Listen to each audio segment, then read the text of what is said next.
उपकार उन्हीं पर करना चाहिए जो इनका मूल्य जानते हों।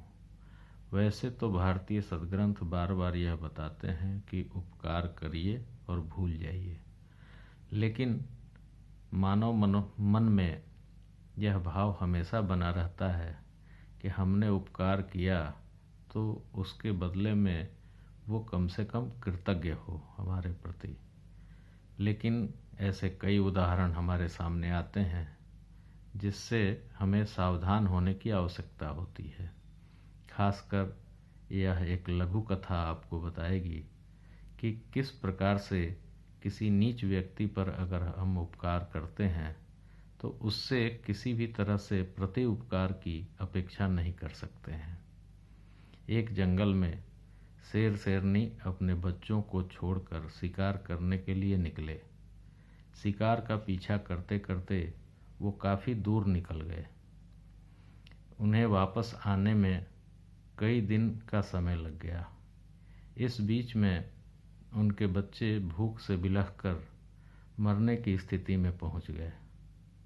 बच्चों की इस दुर्दशा पर एक बकरी की नज़र पड़ी।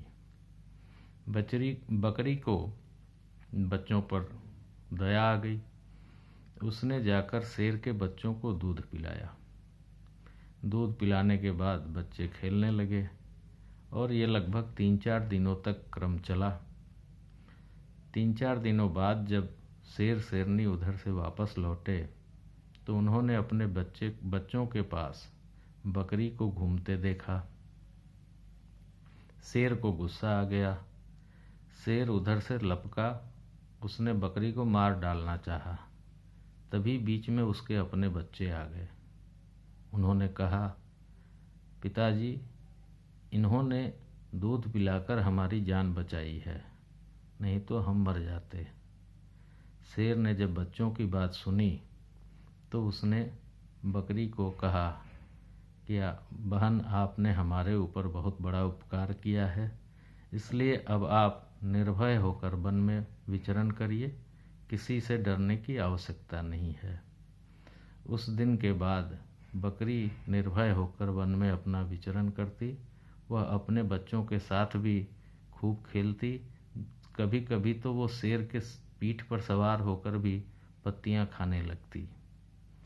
यह स्थिति जब आ गई थी कि शेर और बकरी एक साथ रह रहे हैं तो इस पर एक चील की नज़र पड़ी।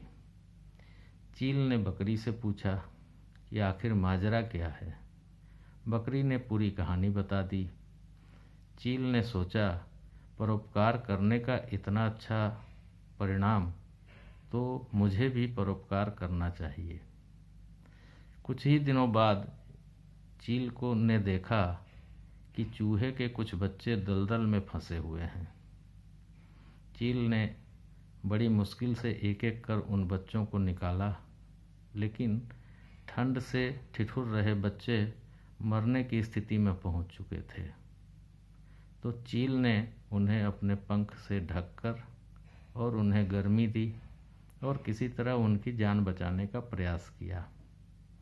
थोड़ी देर में जब उस चील ने देखा कि बच्चे फुदक रहे हैं तो उसने उड़ने का प्रयास किया कहीं अन्यत्र जाने के लिए। तो क्या देखती है कि चूहों के बच्चों ने उसके पंख ही कुतर दिए हैं।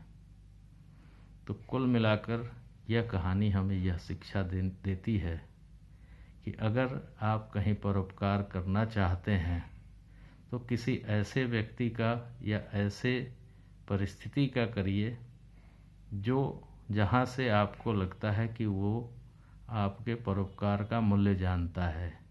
किसी नीच का परोपकार करने के प्रयास में आप खुद अपना अहित कर बैठेंगे। सादर जय सिया राम।